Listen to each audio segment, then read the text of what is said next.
The young but fierce sorcerer Zagon is a candidate to become a member of the 13 Archdemons, a group of the strongest sorcerers in the world. Following the death of their leader, an elder member, Zagon finds something he did not expect: love at first sight. The sorcerer impulsively spends all of his money to take Nephilia, a rare elf slave. However, Zagon's lack of experience with the unfamiliar feeling of love leads to many awkward moments with the girl, whom he nicknames Nephi. As the two grow closer, it becomes increasingly evident that Nephi's feelings might not be so different from Zagon's. The episode begins with an ominous thunderstorm.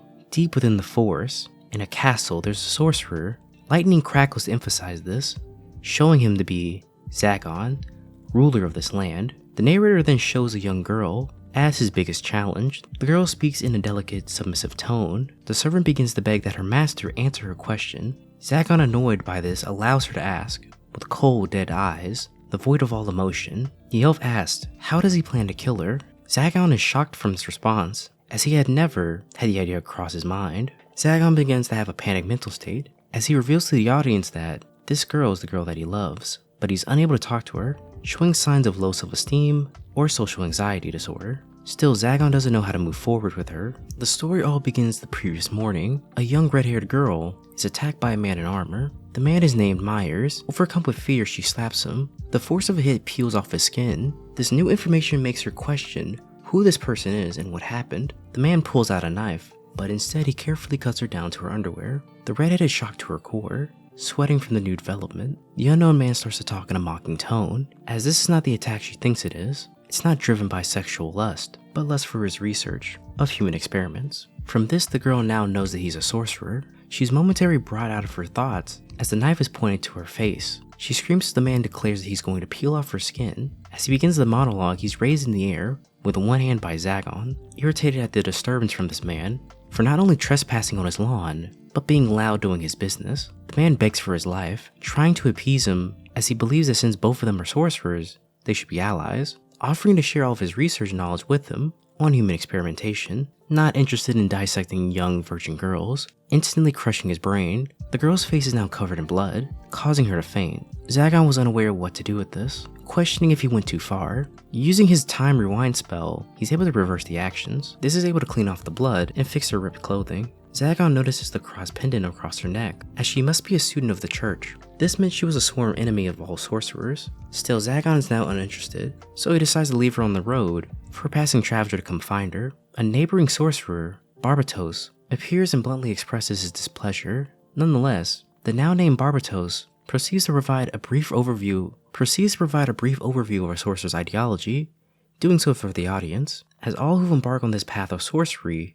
are people that are determined by their ambitions and will do anything to obtain them, regardless of the sacrifices that are required. The man examines the two unconscious individuals and is offended that he wasn't invited to such a party. Observing the girl, he's impressed by her, with her having relatively high mana levels, deeming her to be an excellent subject for a sacrifice. He inquires if Zagon is not going to be using her, in which case he would like to have her. Zagon states that he has no need for this. Zagon says that he's not interested in Barbatos' type of sorcery, and had already decided a plan of action for the girl, dropping her off at the nearest town. Zagon now departs, explaining that he overslept last night, leaving him with no more time to do with Barbatos. Barbatos is displeased by his friend, who simply is trying to abandon him. After a casual conversation, Barbatos reveals his real reason of coming to see him, revealing that the archdemon Marcrosius has finally passed away. An archdemon possesses almost a godly amount of mana, and is one of the 13 bestowed with his esteemed title. These archdemons are the pinnacle of power, and essentially serve the authorities over all that is sorcery, being more or less the leaders of all sorcerers. He invites Zagon to come join him at the auction that he plans to go visit, where the legacy of the archdemon, who died recently, is going to be up for sale. In the town, we see all types of debauchery being allowed, such as slaves, outlaws, and prostitution, with Barbatos being a huge supporter of. Zagon can't say that he's not interested in his taste of women, but doesn't see that it's going to be worth lending this mage money, as Barbatos is broke. In their conversation, Barbatos comments on how young women have been going missing lately, with him jesting that Zagon is a prime suspect. Zagon denies any involvement in this, but Barbatos continues his statement saying that if this is true, if something does happen, reminding him that he doesn't have anyone to come bail him out of jail if he gets arrested, with Zagon knowing this to be true. At the auction, festival music can be heard being played, with a large stadium of people who've all come to watch the events. Many big-name sorcerers who are all prime candidates to become the next archdemon are in attendance, with those sorcerers all now looking at Zagon and Barbatos being competition for the title. The biggest prize in his collection is revealed that the archdemon has purchased a rare and gorgeous young elf girl from the Holy Land of Norman, a slave that is currently up for grabs. From the moment he looks at her, Zagon's heart begins to race, rapidly beating faster. The salesman tries to start the bid at 10,000 gold, but is cut off by Zagon, who immediately shouts out 1 million. This shocks everyone in attendance. With his friend trying to calm him down, falling in love, Zagon begins his inner monologue, wondering if this is the right approach, but still wanting to see her smile, wanting to hear her voice, and wanting to touch her. Hearing some of his words slip out, Barbatos begins to sweat, wondering what type of sorcery he plans to use her for. But we, the audience, all know what type of sorcery he's talking about. It has nothing to do with mana, but something will be drained. With no more words, he rushes down to go claim her. He's reassured that she's perfectly healthy and hasn't been tampered with, but is informed that there's no way that they have to remove the collar. Zagon is pleased by this, but is confused on what to do now. But he says that he's going to enjoy to hear the sounds that she's going to make, making everyone's sweat drop, and reflexively taking a step back. With Zagon not understanding how this is being interpreted, bringing her back home, he realizes that he has no proper way of communicating with her, as everything that he says terrifies her. As looking around, she sees nothing but torturing tools, so it's a fair assumption he's going to get tortured here. Nevertheless, she was hoping for a quick and painless death, but he makes it sound like he's going to really enjoy brutally torturing her, with no quick death in sight. Zagon is reminded that he needs to clean up this castle, as he just recently purchased it from its previous owners. As they begin to talk with each other, it's revealed that the elf's name is Nephilia, but for the sake of convenience, it's shortened down to Nephi, stating that she's a cursed child who has no family name. She then pulls up her skirt to further demonstrate that she is perfectly untampered with, making Zagon red with embarrassment. Hearing that he doesn't wish to hurt her, she then asks what was the reason that he bought her. Zagon can't bring himself to reveal the true purpose behind this, as it's only going to make him sound like a creep. He begins to understand that she was probably told in the auction house that she was going to be used as some type of test subject, torture piece, or experiment, so she's already been prepared to resign herself to this fate. Zagon in some way can relate to this, so he tells Zephy that she cannot die, as he still needs her, and for now she vows to live for his sake. After reassuring her over and over again that he has no intention to kill her, or use her as a sacrifice, he's prepared a room at the top of a tower, with a beautiful view of the entire countryside, with this being her room. At the dawn of the new sun, Zagon is disturbed over the previous night, having completely destroyed the girl's room, deeming it unsuitable for habitation.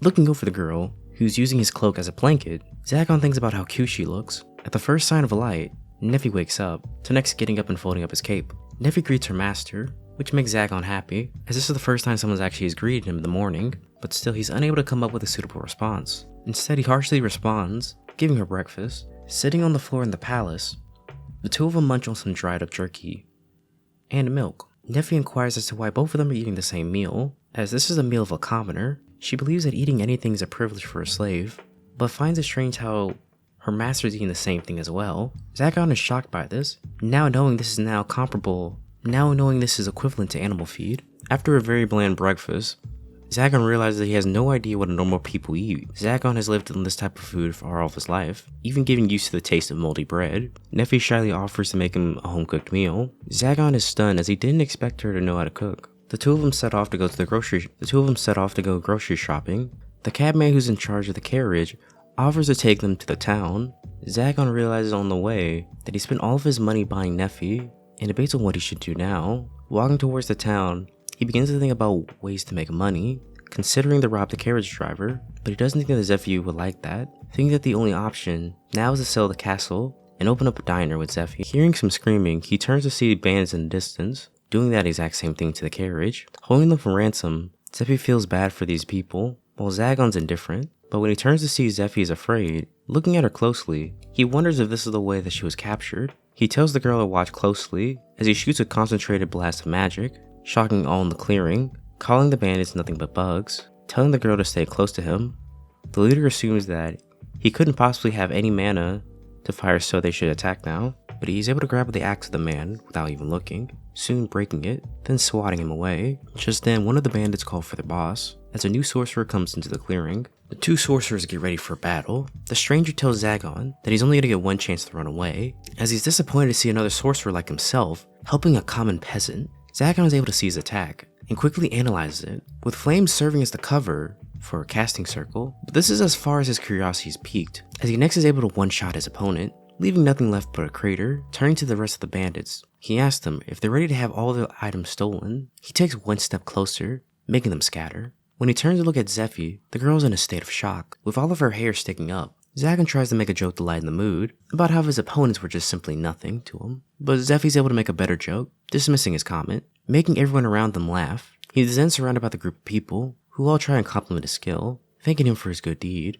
with next the owner of the carriage offering to hire him for protection, doing so until they get back to the town. Inside of the bag, he sees hundreds of silver coins. Zagon is simply shocked by the amount of money that's in the bag, not knowing that people would pay this much for his strength. Reassessing the situation, he wonders if there's a lucrative market towards protecting people. He calms down knowing that sorcerers like himself tend to be a problem for society. Zagon deems that all this positivity is because of her, as normally people would just be too afraid to approach him, and normally he wouldn't help them. But somehow the situation seems lighter as they begin to let their guards down, as he's now interacting with people. On the carriage ride, Zeffy questions what made him step in to save these people. Zagon downplays the events, as he simply wanted to show the girl that she's safe around him, and the people just happen to benefit from him. At the town, Zagon thinks of what daily necessities a young lady would need. Normally, he believes that women can't differentiate between wants and needs, but Zeffy is a strange case, as she is someone that simply clings to survival and would simply take anything without thinking. Going to a beauty shop, he's greeted by the owner. The harpy first greets them. The clerk just takes one look at her and finds her to be as perfect as a doll, until she looks down at the collar.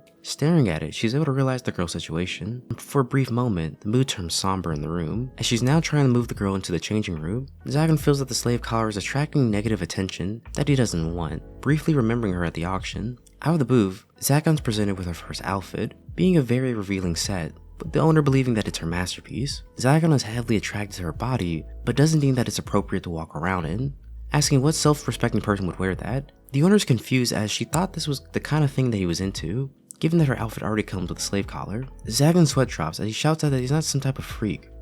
The young couple makes eye contact. On the verge of crying, Zeffy begs for him not to look at her body. Talking back with the owner, he tells her to bring something else out. The owner now doesn't feel motivated, and nonchalantly wants her to put on a thong. He tells him to lighten up, and quickly comes out with a traditional maid outfit, with magical shoes to make sure to keep her feet comfortable for long travel. Zeffy then asks if she likes her new clothing, with the girl responding with her usual acceptance of anything that he gives her. Hearing this, he threatens to make her wear the revealing clothing, and Zeffy quickly approves her current outfit. The two of them walk out of the store, but before they get too far away, the harpy catches up with them, commending the girl on getting a good master, who actually cares about her feelings. Zeffy is shocked to know that someone actually cares about her. Next, the two of them make their way to the blacksmith. Zagon questions the man on if he can remove this collar. The girl gets immediately defensive on the subject, and Zagon stares her down, explaining that seeing that collar is an eyesore, as the collar signifies her being property of the fallen archdemon, reminding her that she doesn't belong to him. Hearing the tone in his voice makes her blush, as she feels that he's now possessive of her.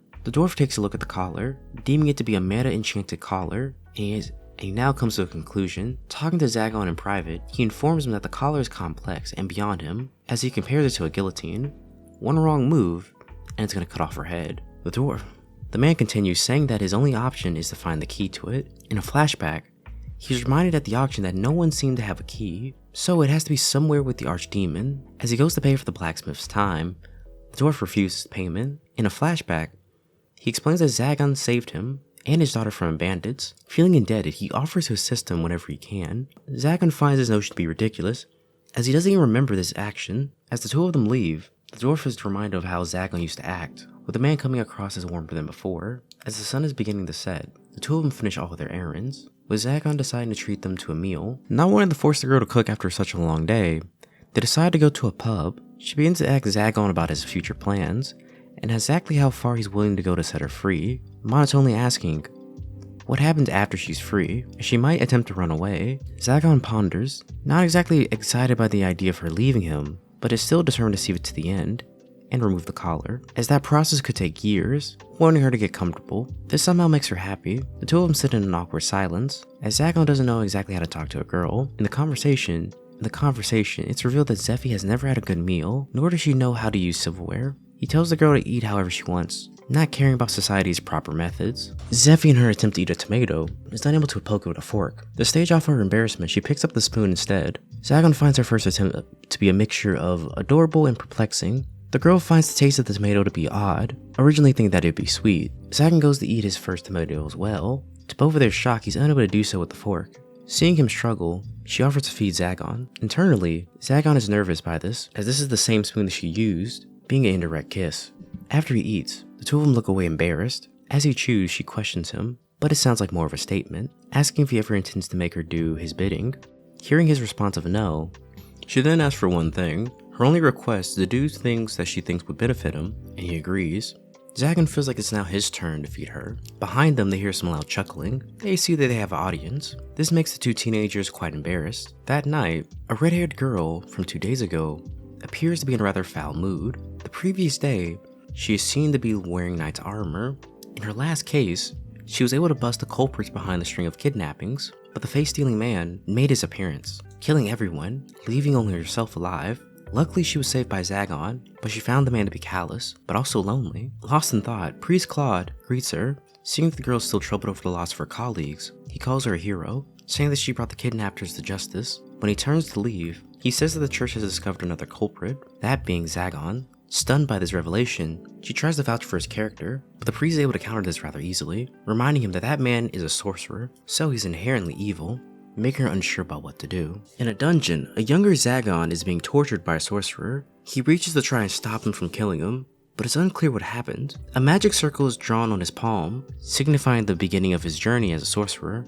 Zagon wakes up on his throne and is soon greeted by Zephy. She meekly informs him that she has already prepared his breakfast. Hearing this, he becomes rather happy, as he feels that she's been waiting on him. When she confirms this, he blushes. Going into the dining area, he's amazed by how much she's cleaned up. Comparing the place previously to a graveyard, he looks at his breakfast and is blown away when she informs him that she baked him some fresh bread. He stammers, complimenting the food, which makes the girl perk up. While pouring him some tea, he notices her drooping ears and ponders if this is a common trait between elves to signify that they're happy. When she's done, he awkwardly looks at her, just stand in place. Confused by this action, he questions it, asking if she's going to be eating with him. Zephy says that she'll be fine, as there's only enough food for one person. Zagon is still stumped by this, wondering if she's going to be planning on eating today. Zephy admits that she didn't have any intentions of eating. Zephy admits that the concept slipped her mind. Finding this to be unacceptable, he offers to share his meal with her. Looking around, Zephy turns back to him, looking befuddled, as there appears to be only one chair. Not thinking much of it, he pats on his leg, saying that she can sit here. The next moment, the two of them get into an argument, but in the end, Zephy loses, with the two of them blushing from the contact. Going a step further, they exchange feeding each other, coming to the conclusion that for now on they'll be eating together, so next time they should prepare to have 2 chairs. Days later, Zagon can be seen reading a book in his study. Zephy greets him, then inquires about the nature of why he's always studying, not being familiar with the drawings with the funny symbols. This piques his interest, making him ask about the elf and sorcery techniques. This makes her feel slightly down because she doesn't know elf magecraft. Zagon finds this to be strange, seeing that she has higher reserves for magic, seeing that she has higher mana reserves. Using his finger as the chalk, he draws on the floor, doing a basic magic circle. It's theorized that magic circles are the ancient language of the gods, but it could be just as likely that it was a way to contract demons. Still, the basic symbol can control elements like lightning. The symbols and additional circles can be used for more complex spells. More mana also means a stronger spell. As Zagon speaks more, he gets more and more passionate, while doing so expressing the dangers of magic, of how if the sorcerer isn't careful, their opponent can hijack their spell, or steal it for later use if they don't cover their work. He stops to make sure that she's following along. Zephy nods but goes a step further, asking if it's possible to add mana in the center. Zagon likes how fast she's understanding mana. Zagon explains that it's possible to do this, but there are consequences as well, as this is a higher difficulty theory,